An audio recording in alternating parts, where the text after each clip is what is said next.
Our eyes are closed when we start this loop on repeat. Hear my chest, how it beats when you put your hands on me. Time goes fast, but yet so slow.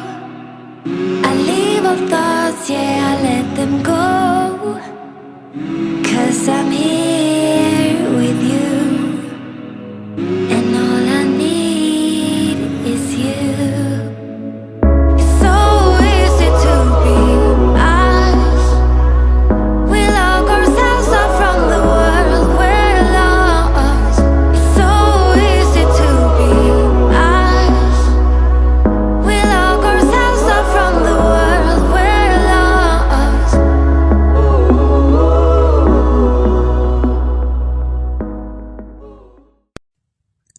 Tales of a Shifter, Season 1, Episode 3. What do I do now? Ezekiel asked himself. In the deathly silent moments that passed after the mortal fell unconscious, this was the only question, out of the other 100 buzzing around in his head, which Ezekiel most desperately wanted to find an answer to. He was still leaning over the mortal laying upon the ground. Ezekiel felt the harsh twinges of pain lancing down his arm, across his collar, reminding him that he had just in fact survived the deadly blow. Ezekiel took a moment to reassure himself that the stranger wasn't going to jump up and stab him again. Calling on the beast inside him, he felt warm energy flowing out of his core, dancing around into his eyes. With a slight sting, Ezekiel then felt his eyes slit, taking on the shape of a cat's gaze. With his eyes now glowing blue, he swept his hands across the stranger's hips, ankles, and searching for blades or other weapons. With the beast inside lending him its sight, the darkness melted away, and for the most part, Ezekiel could see as though the sun was setting overhead. But even with his sight being improved, he quickly came up empty. He didn't discover any other hidden blades, but he did find a pair of gloves stuffed down into the back of the mortal's pockets. As dark as the night sky, they were made from a supple leather. Ezekiel took a moment to inspect the gloves, but all like the rest of the mortal, they were empty. Ezekiel slipped the gloves into his back pocket and sighed. "Who are you?" Ezekiel said to himself, shaking his head in dismay. Even though his search had been brief, Ezekiel hadn't been able to find one scrap of information on the intruder that would have pointed to the man's identity. Yet his search had given Ezekiel some other things to think about, like the fact that every inch of the mortal's stomach and legs were covered in old, odd-smelling blood.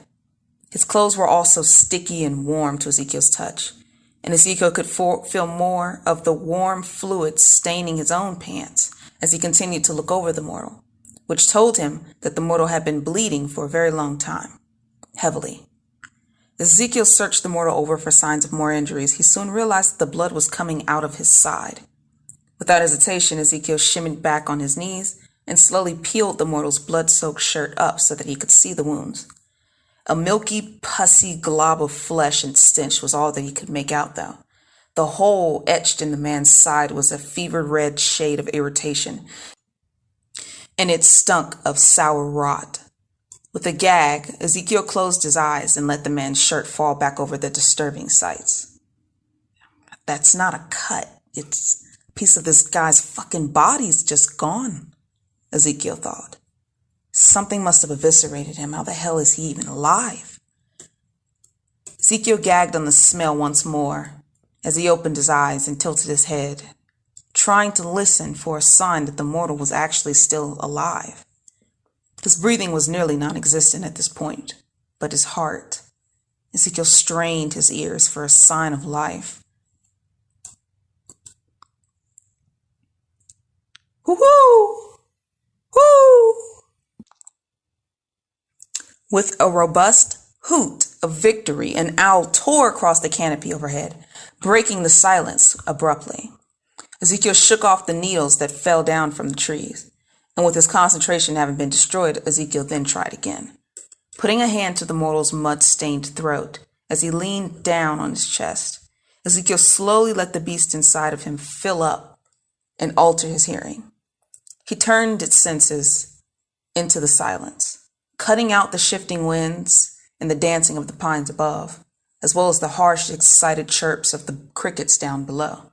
And still, he struggled to hear anything. Normally, the beast inside would have picked up the mortal's heartbeat from across the clearing, but his breathing and the cadence of his heartbeat had vanished. Long seconds passed, and still there was nothing. Ezekiel found himself with his ear almost pressed right over the stranger's heart. Come on. Confused as to why it mattered to him at all that the mortal didn't die, Ezekiel just listened harder, as though that would make the mortal take a breath. Come on, breathe. Ezekiel found himself urging the stranger to breathe, even as he held his own breath to escape the smell of rot on the mortal's clothing. But even with his ear on the mortal's chest, there was nothing there. No more shallow breaths. No heartbeat. The man was gone. Ezekiel felt something cold brush over his chest, cut deep into his heart, as if he had just been thrust down into the underworld. But he didn't know why.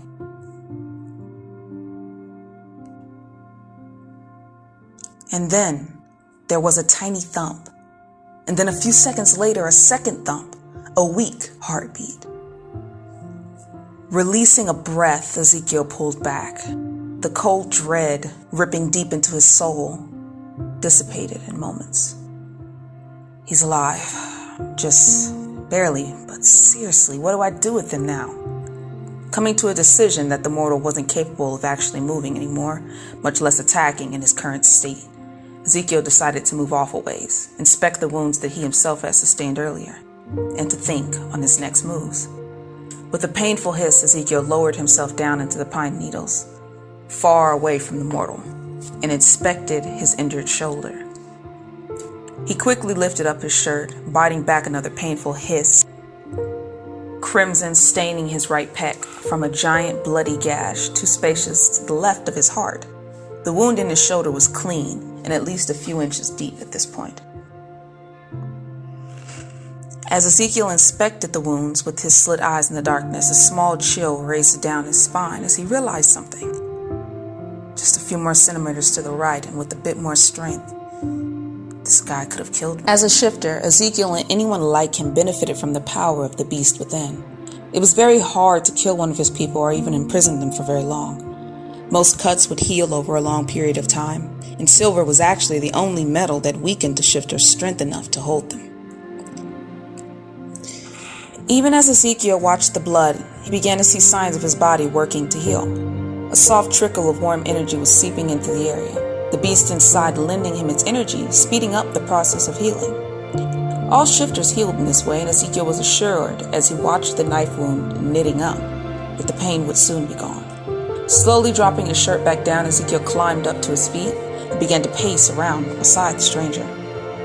He tried to keep his wits about him in the next few seconds, but he was so terribly out of his depth, and he knew it. The stranger was dying. Every second that passed, every thought that passed his mind was another waste. Maybe it was a blessing. Did this strange, smelling, green-eyed, violent stranger deserve to just slip away into this darkness? He could be a murderer or a thief for all Ezekiel knew.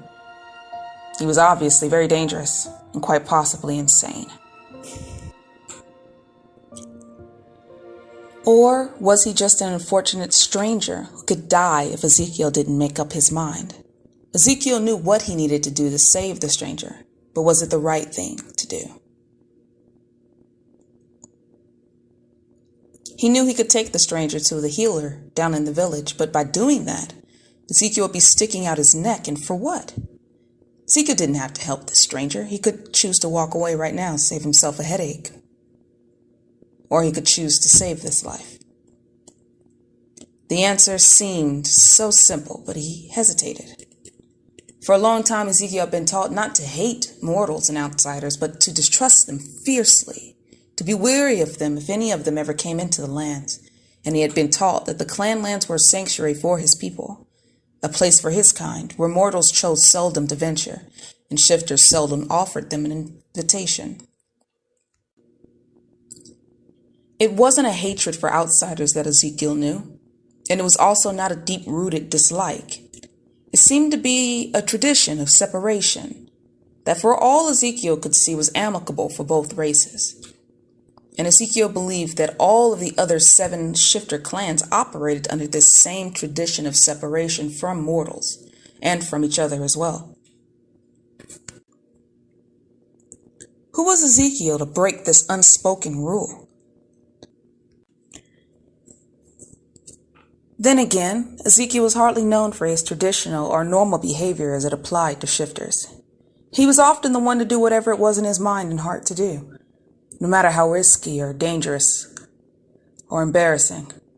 It wasn't a conscious choice on his part either. He just did as he willed himself to do, not as tradition would have dictated. He liked going down the rocky, dangerous paths of life, because life was for living after all. But this path that he was on now, the choice that he needed to make, it would not just affect him. Suddenly, a beastly song broke the silence of the night. A 3-part chorus of cat-like snarls and one forlorn howl beckoned out to him. Instantly, Ezekiel recognized the chorus, and somewhere deep inside of his gut, he felt cold cramps settle. Damn it, I missed the checkpoint, Ezekiel groaned out to himself as he realized that his brothers would now be searching for him. And from the sound of it, they had already been looking for him and were extremely anxious to find him now. Just great, Ezekiel hissed in expiration as he walked around the mortal. He stepped close to pick him up. Then he stopped and stepped away again. Impatient with himself, he put a hand up to his hair and bit the inside of his cheek. This path was going to end in disaster. He knew that. But did he have a choice now? He was the one who had went to investigate the noises out in the night. He was the one who had found this stranger, the one that had talked to him. He is the one that had wanted to help in the first place. Ezekiel was the one who had gotten kissed.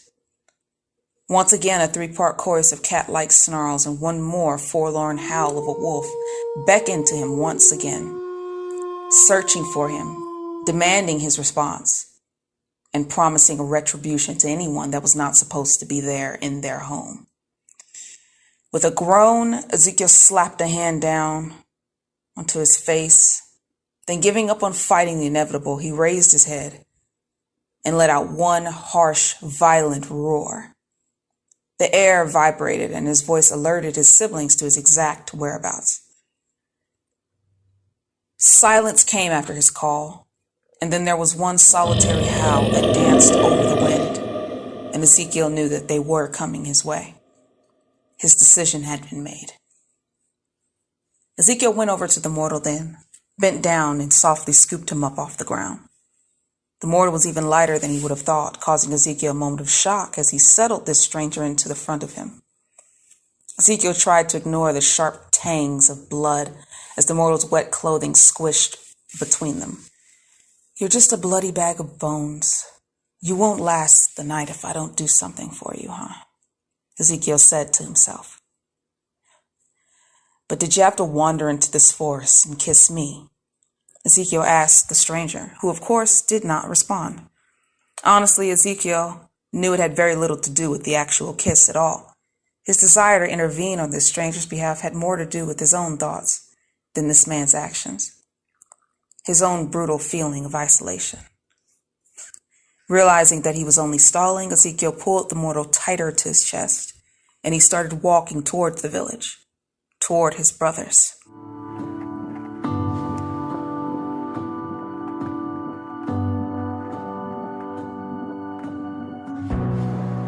Come back tomorrow. You know it's not enough that I can make you laugh. Why try to borrow even more time you never have? It's too late, too late, too late, too late.